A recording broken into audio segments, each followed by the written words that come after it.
Do something. You must help me, Rick. I stick my neck out for nobody. Humphrey Bogart is Rick, cynical expatriate. What is your nationality? I'm a drunkard. That makes Rick a citizen of the world. I reserve a table. Victor Laszlo. There is a man arrived in Casablanca on his way to America. He will offer a fortune to anyone who'll furnish him with an exit visa. Oh, I should say two. Why two? He is traveling with a lady. We'll take one. I think not. I've seen the lady. Ingrid Bergman is Ilsa, the last woman he ever expected to see, the only woman he ever loved. Of all the gin joints in all the towns in all the world, she walks into mine. I thought I would never see you again. That you are out of my life. I know a good deal more about you than you suspect. I know that you're in love with a woman. It's perhaps a strange circumstance. We both should be in love with the same woman. If you knew how much I loved you. How much I still love you. The Academy Award-winning masterpiece of its time. I suspect that under that cynical shell, you're at heart a sentimentalist. Is still one of the greatest motion pictures of all time. Are you ready, Ilsa? I don't know what's right any longer. You have to think for both of us. For all of us. Dooley Wilson. You must remember this. Sidney Greenstreet. Peter Lorre. Claude Rains. This gun is pointed right at your heart. That is my least vulnerable spot. Paul Henreid. I love you very much, my dear. Ingrid Bergman. And Humphrey Bogart. Isn't it about time we play it again? He's looking at you, kid. As time goes by.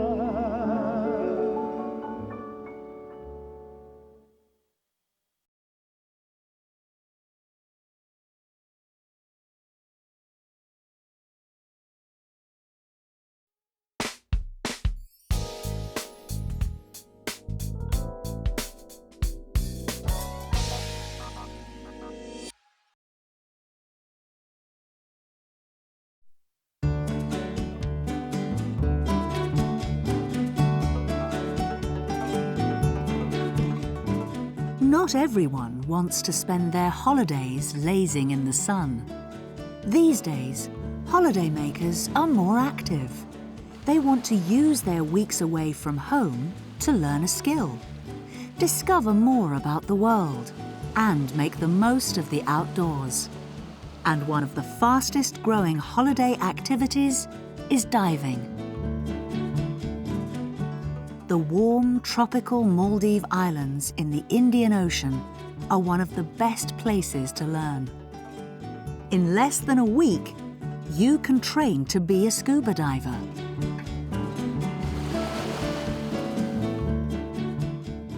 The reefs surrounding these islands are full of marine life. In a single dive, you might see fish in every color of the rainbow.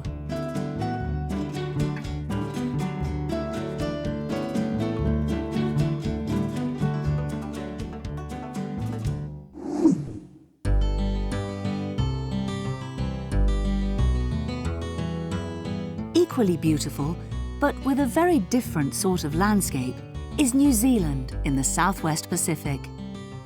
Every year, thousands of holidaymakers arrive here with walking boots and backpacks to see the magnificent scenery of New Zealand's national parks.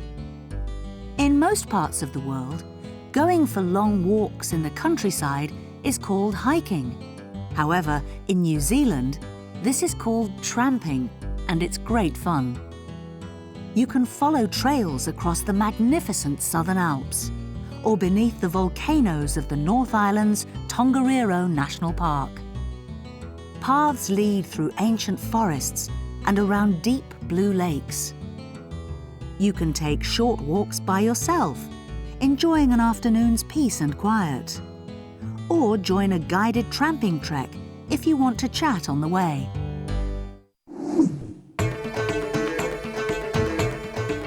Alternatively, join the 3 million visitors who arrive in the Egyptian capital of Cairo every single day to visit the mighty pyramids of Giza.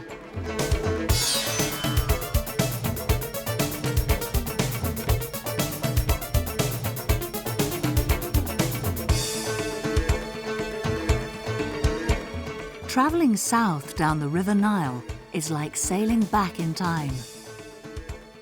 The scenery along the riverbank has changed surprisingly little in thousands of years. Small boats called feluccas sail downriver, carrying silks, spices and tourists to Egyptian markets known as souks.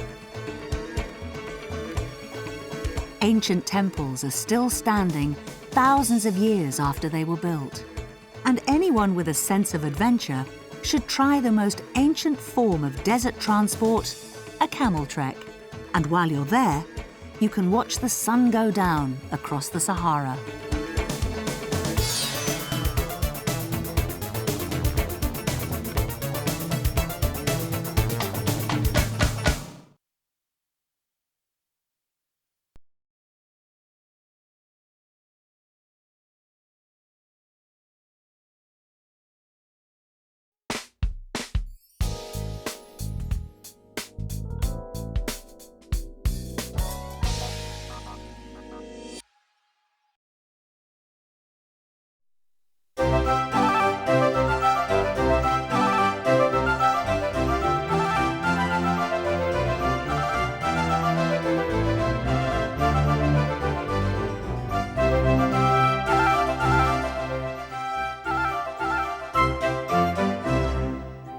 Cambridge is one of the best-known universities in the world. The university is made up of 31 different colleges spread across Cambridge in some of the city's most distinctive buildings. Several date back to the 13th and 14th centuries, one of the oldest being Corpus Christi. This is the oldest medieval enclosed court in Cambridge. We are not the oldest college. We were founded in 1352, but all the other older colleges, their courts have been demolished and rebuilt in the current style. This one has remained as it would have been in 1352. It was completed in 1370. All the fellows and students would have lived here, including Christopher Marlowe, who was a playwright and a contemporary of William Shakespeare. In the Middle Ages, Cambridge University used to be strictly for male students, and it was only in 1980 that Corpus Christi decided to admit women undergraduates. Today, there are as many women studying in Cambridge as men.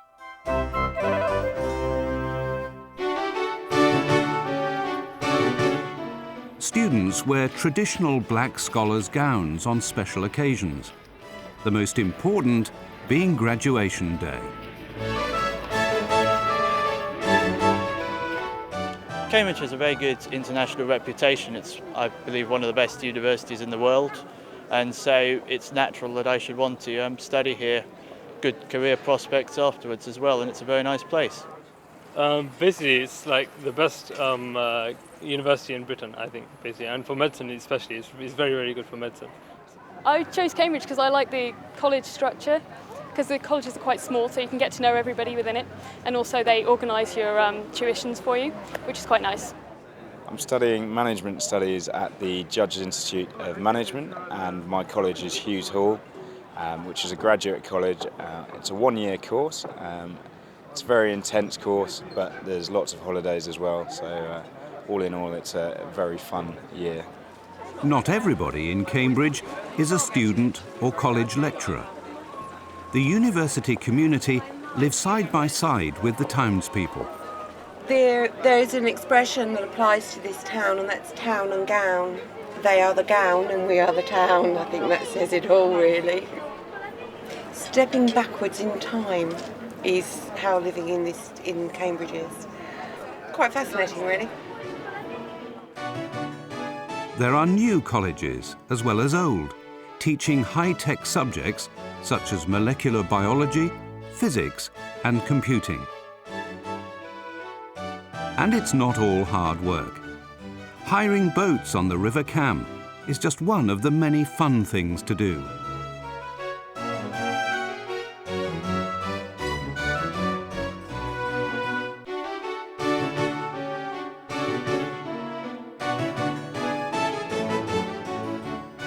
There is a huge amount of stuff you can do in Cambridge, lots of things with the university, societies and sports clubs and things to be involved in. Also lots of other pubs and social life around. It's quite a community with the college-based system, so you get to know people very well and lots you can do. There's lots of things here that you can do in your spare time. Sport, drama. Lots of people have the idea that Cambridge is all work, but it's not at all. The social life's very, very active. Many things have changed since Cambridge University was founded all those centuries ago. But its purpose remains the same: to provide the best possible education to some of the world's finest scholars.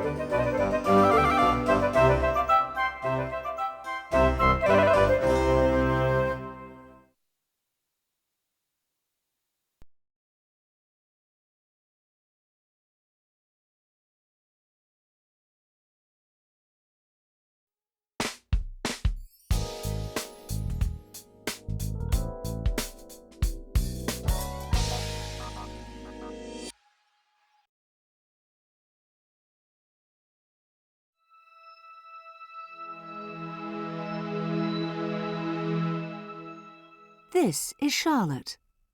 During her lifetime, she'll achieve some incredible things. She'll eat for nearly 3.5 years, consuming 7,300 eggs and 160 kilos of chocolate. She'll crawl 150 kilometres before she's 2. The summer sun is getting cooler. From then on, she'll learn a new word every 2 hours for the next 10 years.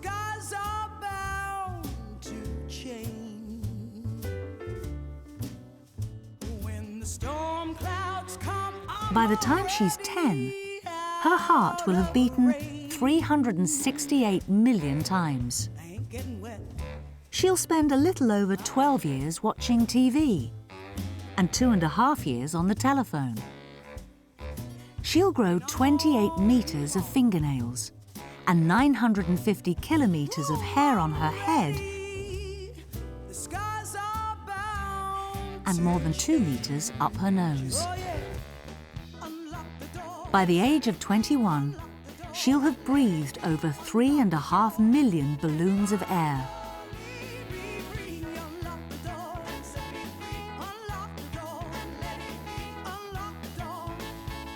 She'll work for a total of just over 8 years, and she'll produce 200 billion new red blood cells each and every day.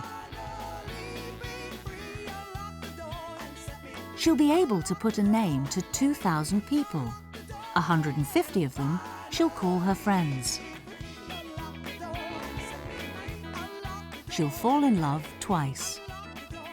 If she gets married, she'll spend £6,809 on her wedding day, and there's a 60% chance she'll stay married to the same person for the rest of her life.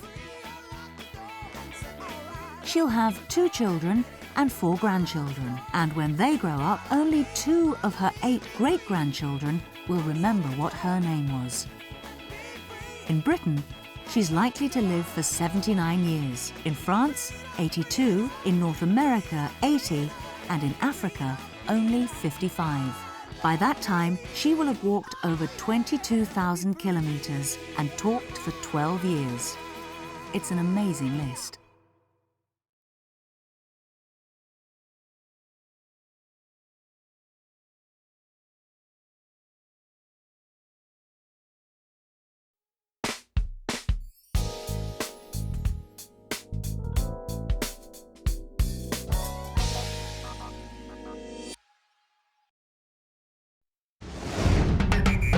In Brazil, in the city that's grown to be the 3rd largest on Earth, Ricardo Semler has created what's been called the world's most unusual workplace. Today is a good example. Friday afternoon, maybe half the office is empty. We're not buying time from these people, we're buying talent. His workers set their own schedules and decide among themselves who does what. If they are treated like grown-up people, they react like grown-up people. He lets them come to work when they like and then go to sleep on the job. what he's really doing is getting you to broaden your way of thinking. He wants them to choose their own bosses and set their own pay. We never get what we want, though. He says that we should all turn our working lives into 7-day weekends. I think he's a great man, but I guess everybody does.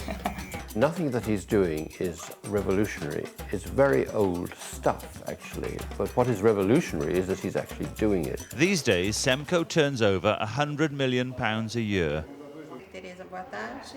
But when Ricardo Semler took it over from his father, it was a small, traditional manufacturing company, making marine pumps and a stern, top-down control. What made all the difference was when Semler reorganized the workforce into small autonomous teams of a dozen and gave them the responsibility to run everything in their area as they saw best. It went into things like, you know, how could we possibly tell people that we trust them completely and then search them when they leave?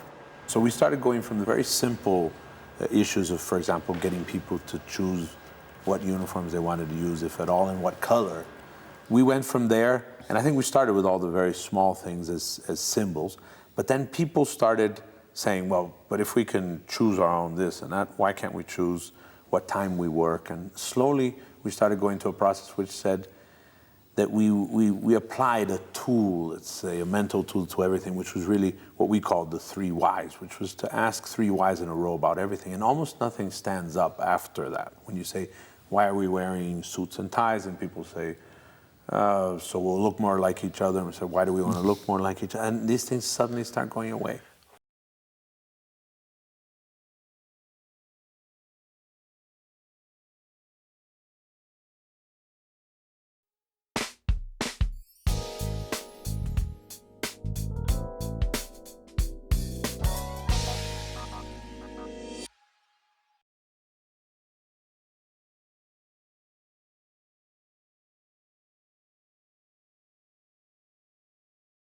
She is the subject of a major Hollywood film. Her works are collected by Madonna. Her face appears on posters and T-shirts. Frida Kahlo is now the best-known woman artist of the 20th century. She had to overcome many problems during her short life. She was crippled in her right leg when she was only 6, then terribly injured in a road accident 12 years later. But Frida had incredible courage. She became an artist, married the great Mexican painter Diego Rivera, was very involved in politics, and had a close relationship with Trotsky. Frida produced unforgettable paintings, many of them self-portraits, and continued to work until her death.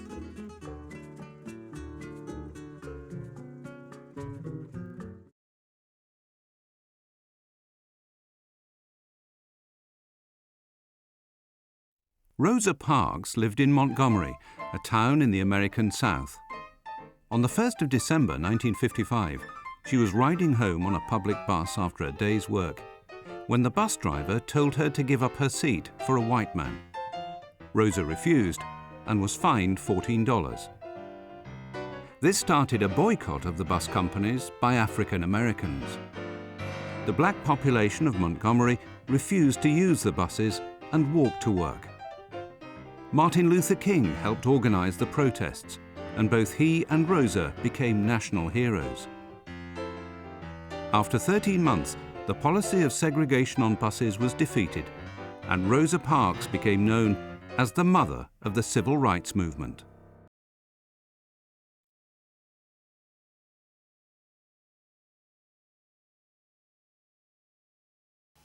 Marilyn Monroe was worried that because she was beautiful, nobody would take her acting seriously. But during her lifetime, she became the world's biggest movie star and is now possibly the most famous